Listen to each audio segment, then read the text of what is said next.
Hello guys, full time at Anfield. I'll just start by saying sorry there was no video last week.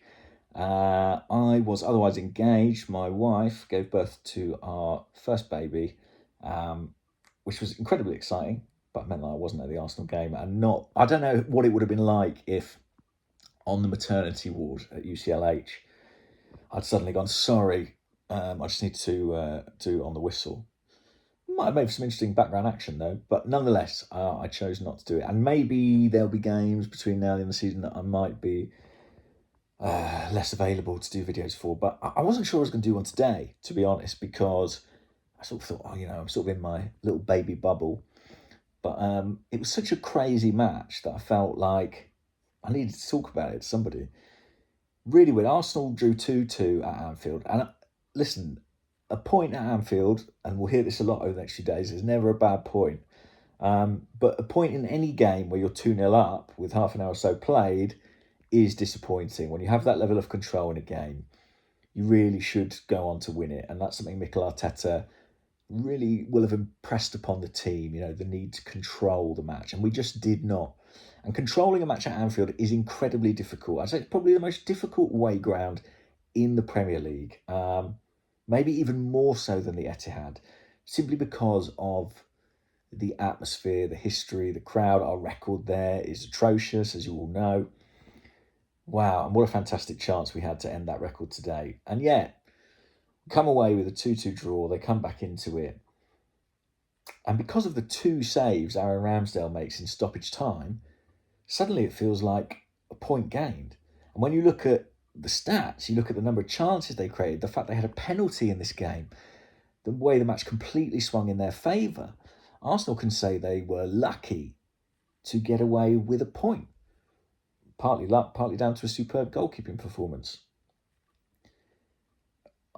It's a difficult one to analyse. And I guess the truth is, Aaron Ramsdale was asked by Sky post-game, is that 2 points dropped or a point gained? Ask us in May, ask us at the end of the season. That's when we'll know. Is this the lead we let slip that is the 2 points that cost us the title? Or is that late Aaron Ramsdale save from Canate the difference between us getting our hands on the trophy or not?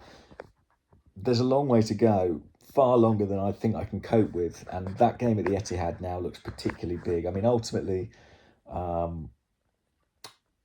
Arsenal probably got to get something there. I've said this for a while now, but after that match, Arsenal will have played City 3 times. If City have beaten us 3 times, I don't think we can have too many complaints about them winning the league.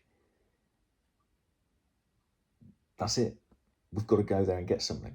And I think we're capable. I think we showed in that first half an hour, we are capable of going anywhere and playing brilliantly. And the goals we scored were lovely goals. Got a bit of fortune on the first one. Van Dijk's clearance hit Martinelli, but a lovely take from him. He was really dangerous.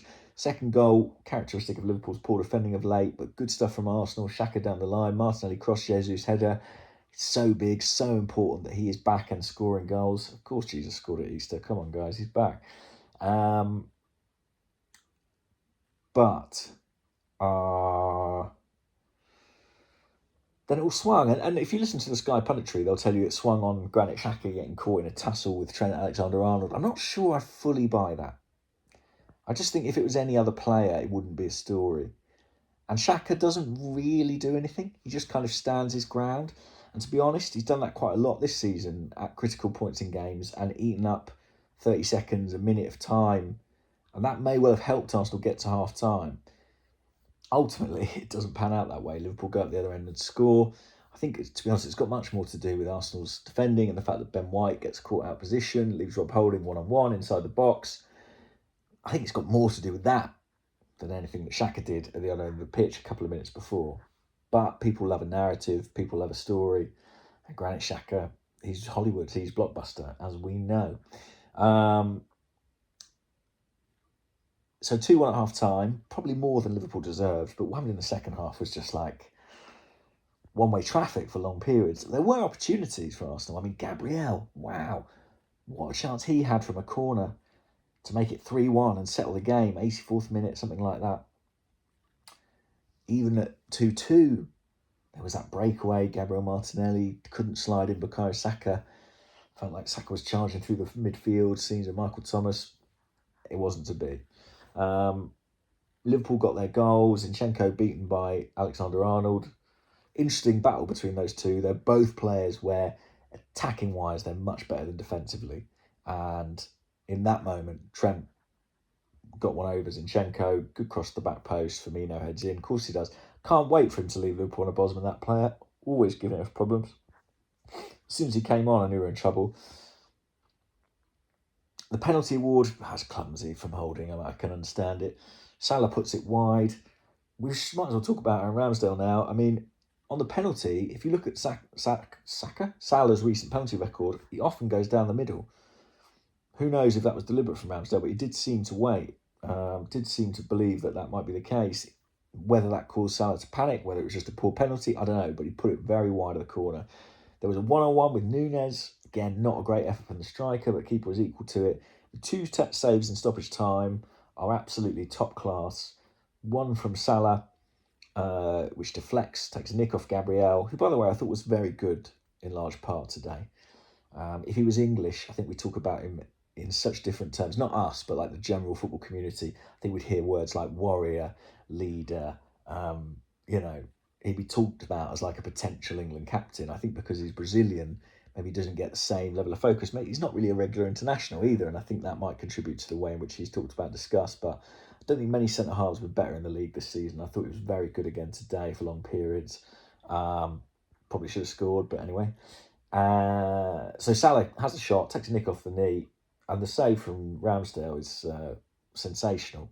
I think he does a thing as a goalkeeper where he throws himself at things quite early, and it does lead to some sort of... I think that's why he sometimes gets the accusation of camera saves, because I think he goes early a lot of the time, and sometimes it means that a shot's going well wide and he's chucks himself across his goal, or it's tamer than anticipated and he's overcommitted. But what it does mean is that he's able to pull off these stunning reaction saves.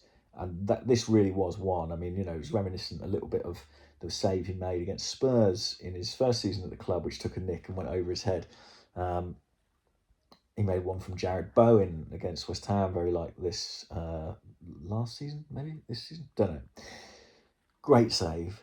And you're thinking, oh, we could be in trouble here. And then the one in stoppage time, set piece, ball headed back across goal. Konate just needs to nudge it into the net and he keeps it out. And what a big moment that could be.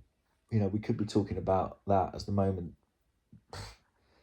That point could be everything.